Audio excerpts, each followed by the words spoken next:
வணக்கம் நண்பா, எப்படி இருக்கீங்க? மனசே ரிலாக்ஸ் வித் கணேஷ் சேனலுக்கு சப்ஸ்கிரைப் பண்ணுங்கள். உங்களோட சப்ஸ்கிரிப்ஷன் எனக்கு ஒரு பெரிய லெவலில் ஒரு மோட்டிவேஷனாக இருக்கும். அதாங்க உண்மை. இன்றைக்கி நம்ம பார்க்க போகிறது இன்சிக்னியா தேட்டர், மால் ஆஃப் ஏஷியாவில் இருக்கிற ஃபீனிக்ஸ் மால் ஆஃப் ஏஷியா பெங்களூரில் இருக்கிற one of the premium screen formats, அதாவது 14 ஸ்க்ரீன் மெகாப்ளெக்ஸ் தேட்டரை பற்றி தான் இன்றைக்கி நம்ம பார்க்க போகிறோம். இந்த மெகாப்ளெக்ஸை நிறையா ஒரு விஷயங்கள் ஃபீனிக்ஸ் மால் ஆஃப் ஏஷியாவில் இன்க்ளூட் பண்ணியிருக்காங்க. அப்படி என்ன மாதிரியான இன்க்ளூஷன்ஸ் இருக்குது, என்ன மாதிரியான ஃபீச்சர்ஸ் வித்தியாசமாக பண்ணியிருக்காங்க அப்படிங்கிறதான் நான் உங்களுக்கு இங்கே பார்க்க போகிறோம். அது மட்டும் இல்லாமல் இந்த ஆடி ஸ்க்ரீன் 12 பற்றி கம்ப்ளீட்டான ஒரு ரிவ்யூவையும் நான் போட போகிறேன். ஏன்னா நான் சப்தம் அப்படின்னு ஒரு படம் பார்த்தது ஆடி ஸ்க்ரீன் 12 தான் பார்த்தேன். இந்த ஃபீச்சர்ஸை பற்றி நான் ஒரு ஷார்ட்டாக ஒரு ப்ரீஃப் கொடுத்துட்றேன். சீட்டிங் கெப்பாசிட்டி கிட்டத்தட்ட 1997 சீட்டிங் கெப்பாசிட்டி இருக்குங்க. ஓவரால் இந்த 14 ஸ்க்ரீனை கம்பேர் பண்ணாங்க. ஏன்னா எல்லாமே ஒரு சின்ன சின்ன சீட்டிங் கெப்பாசிட்டி கொண்ட ஒரு ஸ்க்ரீன் தான். நான் பார்த்த ஆடி 12 63 சீட்டு தான் இருக்குது. அது மாதிரி ரொம்ப கம்மியான ஒரு ஆக்குபென்சி கொண்ட ஒரு தியேட்டர்ஸ் தான் இவங்க பண்ணியிருக்காங்க. எல்லா தேட்டர்ஸ்லையுமே எல்லா ஸ்க்ரீன்ஸ்லையுமே 4K லேசர் ப்ரொஜெக்ஷன்ஸ் இருக்குது. அது மட்டும் இல்லாமல் டால்பி அட்மாஸ் சரவுண்ட் சிஸ்டமும் இதில் அடிக்ஷனாக கொடுத்துருக்காங்க. இதில் என்ன ஒரு யூனிக்கான ஒரு விஷயம் அப்படின்னா 3D ஸ்க்ரீன்ஸில் வால்ஃபோனி 3D ஸ்க்ரீன்ஸ் போட்டிருக்காங்க. மோஸ்ட்லி வால்ஃபோனி 3D ஸ்க்ரீன்ஸ் ரொம்ப ரேரான ஒரு பிவிஆர் ஃபார்மேட்ஸில் இல்லை ஐநாக்ஸ் ஃபார்மேட்ஸில் தான் போடுவாங்க. இங்கே இருக்கிற இன்சிக்னியா தியேட்டர்ஸில் ஐநாக்ஸ் ஃபார்மேட்டுங்கிறனால வால்ஃபோனி 3D ஸ்க்ரீனுமே ஆட் பண்ணியிருக்காங்க. இதுதான் ஒரு ஃபீச்சர்ஸ் கொண்ட ஒரு சின்னதாக ஒரு இன்ட்ரொடக்ஷன். மெகாப்ளெக்ஸ் பிவிஆரில் லார்ஜஸ்ட் சினிமா இன் சவுத் இந்தியாங்க. அது உங்களுக்கு எத்தனை பேருக்கு தெரியும் தெரியல. பிவிஆர் ஐநாக்ஸ் தான் இந்தியாவிலே சவுத் இந்தியாவிலே லார்ஜஸ்டான ஒரு பிவிஆர் ஐநாக்ஸு. இந்த மெகாப்ளெக்ஸ் பார்த்திங்கன்னா நல்ல ஒரு இந்த இதில் ஒரு லக்ஸுரி ஆம்பியன்ஸோட ஒரு சினிமா எக்ஸ்பீரியன்ஸ் நீங்கள் பார்க்கணும் அப்படின்னா கண்டிப்பாக நீங்கள் இந்த தேட்டரை நீங்கள் பார்க்கலாம். என்ன கொஞ்சம் காசு அதிகமாக இருக்கும், அதை மட்டும் கொஞ்சம் மைண்டில் வச்சுக்கோங்க, ஓகேவா? ஸோ மால் ஆஃப் ஏஷியாவை பொறுத்த வரைக்கும் ஒரு பெரிய ஃபஸ்ட்டு லக்ஸுரி ரீட்டைல் மால் அப்படின்னு நம்ம சொல்லலாங்க. ரேட்டுமே அதே மாதிரி லக்ஸுரியாக தான் இருக்கும். நார்த் பெங்களூரில் இருக்குது. கண்டிப்பாக ஒரு யூனிக்காக ஒரு சொஃபிசிகேட்டடான ஒரு டிசைனில் தான் இந்த mall of Phoenix mall of Asia built பண்ணியிருக்காங்க. அந்த ஃபீனிக்ஸ் மால் ஆஃப் ஏஷியாவே இவ்வளோ ஒரு பிரம்மாண்டமாக ஒரு லக்ஸுரியாக இருக்கும் போது அந்த தேட்டர், அதாவது 14 ஸ்க்ரீன்ஸ் கொண்ட இன்சிக்னியா தேட்டர் எந்த அளவுக்கு ஒரு காஸ்ட்லியாக இருக்கும் அப்படிங்கிறது நீங்கள் கொஞ்சம் யோசிச்சு பாருங்கள். ஏன்னா நான் 650 ரூபா டிக்கெட் கொடுத்து ஒரு படத்தை பார்த்தேன்னா பார்த்துக்கோங்க. என்ன சொல்கிறது, வேறு வழியே இல்லை. அந்த சீட்டும் அந்த ஸ்பேஸுக்கும் அவ்வளோ சார்ஜை போட்டு படத்தை காட்டிட்டாங்க. ஸோ என்ன ஒரு விஷயம்னா, நம்ம லைஃப்பில் இந்த மாதிரிலாம் இவ்வளோ காசு கொடுத்து படம் பார்ப்போமான்னு தெரியாது. பட் மக்கள் உங்களோட ரிவ்யூக்காக நான் இந்த தேட்டரில் போய் படம் பார்த்தேன். பட் வேறு வழி இல்லை, பார்த்தாச்சு, படமும் முடிஞ்சாச்சு. அந்த தேட்டருக்குள்ளே போனாலே இன்சிக்னியா அப்படிங்கிற ஒரு ஃப்ரண்ட்டில் ஒரு 4Aக்கு முன்னாடி நிறையா அந்த இங்கிலீஷ் ஆக்டர்ஸு, கர்நாடகா ஆக்டர்ஸோட ஒரு பிக்சர்ஸ்லாம் வச்சு நீங்கள் அதில் ஒரு ஃபோட்டோ எடுத்துக்கிற மாதிரியான ஃபெசிலிட்டிஸ்லாம் நல்லா வச்சுருக்காங்க. ஆனால் சும்மா சொல்லக்கூடாது, உள்ளே போனாலே ஒரு அந்த மைசூர் பேலஸ்க்குள்ளே போன ஒரு ஃபீல் கிடைக்குதுங்க. அந்த அளவுக்கு பிரம்மாண்டமான ஒரு ஆம்பியன்ஸ் இருந்துச்சு.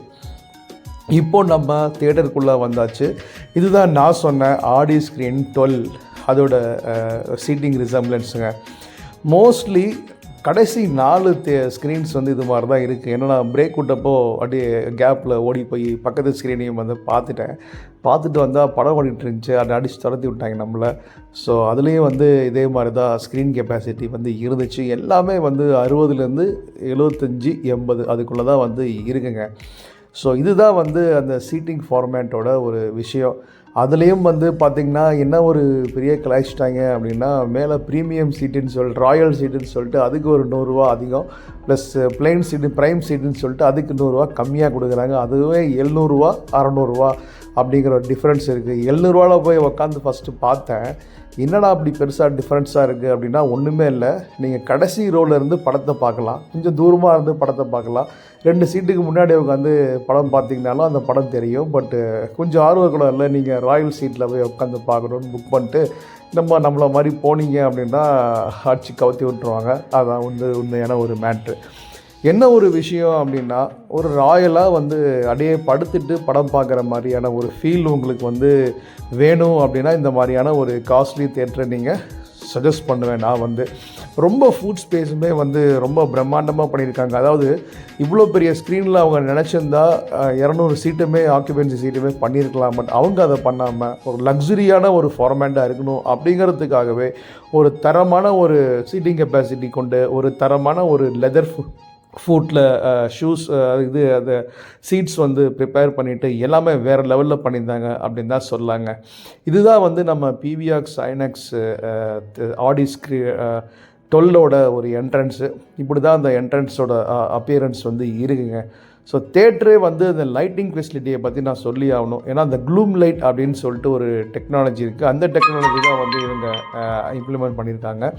ரொம்பவே வந்து நல்லாயிருக்கு. அதுவுமே இல்லாமல் நீங்கள் ஏதாச்சும் ஒரு சின்னதாக ஒரு ட்ரெய்லர் லான்ச்சோ இல்லை ஏதாவது ப்ரொமோஷன்ஸ் மாதிரியான மீடியாவுக்கு வந்தீங்கன்னா அந்த ஃபோக்கஸ் லைட்டுமே வந்து செட் பண்ணி வச்சுருக்காங்க. கிட்டத்தட்ட இப்போ நான் வந்து மால் ஆஃப் ஏஷியாவில் இருக்கிற ஒரு இந்தியாவிலேயே ஒரு ப்ரீமியமான ஒரு ராயல் ஸ்க்ரீனில் தான் நான் இருக்கேன். பாருங்கள் சீட்டிங்லாம் எப்படி இருக்குன்னு பாருங்கள். இது வந்து ஃபுல்லாக குஷன் சீட்டு மாதிரி இருக்குது. எக்ஸ்பேண்ட் பண்ணுறதுக்கு எல்லாத்துக்கும் ஃபெசிலிட்டிஸ் வச்சுருக்காங்க. எப்படி ஆப்ரேட் பண்ணுறது தெரியல.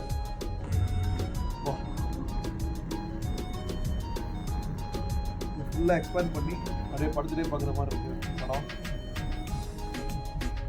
அப்படியே ஃபுல்லாக படுத்துகிட்டே வாட்ச் பண்ணலாம். திருப்பி வரணும்னா அப்படி கீழே வந்துக்கலாம்.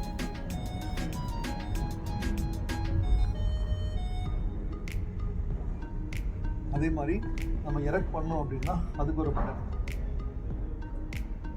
கம்ப்ளீட்டாக எரெக்டாக இருக்குது. அதே மாதிரி இங்கே நிறைய ஃபெசிலிட்டிஸ்லாம் போட்டு தலானி கொடுத்துருக்காங்க. வச்சு படம் போர் அடிச்சு அப்படியே வச்சுட்டு பார்க்குறதுக்கு அப்படியே ஜாலியாக பார்க்கலாம். அப்படி சாப்பிட்றதுக்கு இருக்குது எல்லாருமே.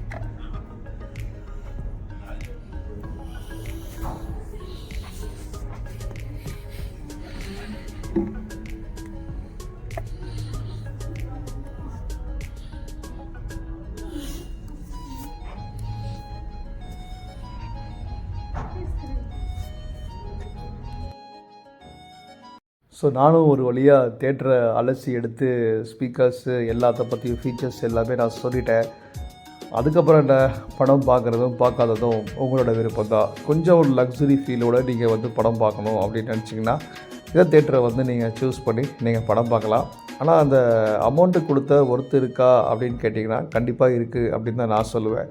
ஒரு ராயல் ஃபீல் குட் மூவி. ஆனால் ஒரு நல்ல படமாக பார்த்திங்கன்னா சரி, நான் தெரியாமல் ஒரு ஏதோ ஒரு அவசரத்தில் டிக்கெட் காலியாக இருக்குதுன்னு சொல்லிட்டு சப்தம் அப்படிங்கிற ஒரு படத்துக்கு போயிட்டேன். சப்தமே இல்லாமல் 2 பேர் உட்காந்து தான் படம் பார்த்தோம். ஸோ அதுதான் என்னோடய ஒரு எக்ஸ்பீரியன்ஸு. ஒருவேளை ஒரு நல்ல படமாக நல்ல ஒரு க்ரௌடடான ஒரு படமாக பார்த்துருந்தா இன்னும் கொஞ்சம் ஒரு அல்ட்ரா எக்ஸ்பீரியன்ஸ் கிடச்சிருக்குமோ அப்படிங்கிறது தான் என்னோடய ஒரு ஃபீலிங்காக இருந்துச்சு. ஸோ மறக்காமல் நம்ம சேனலுக்கு சப்ஸ்கிரைப் பண்ணுங்கள். இன்னும் பெங்களூரில் இருக்கிற நிறைய தியேட்டர்ஸை பற்றியான ஒரு விஷயங்களை நான் உங்களுக்கு சொல்ல போகிறேன். மறக்காமல் நம்ம சேனலை ஃபாலோ பண்ணுங்கள், லைக் பண்ணுங்கள் அண்ட் ஷேர் பண்ணுங்கள் மக்களே. டாட்டா, பாய் பாய்.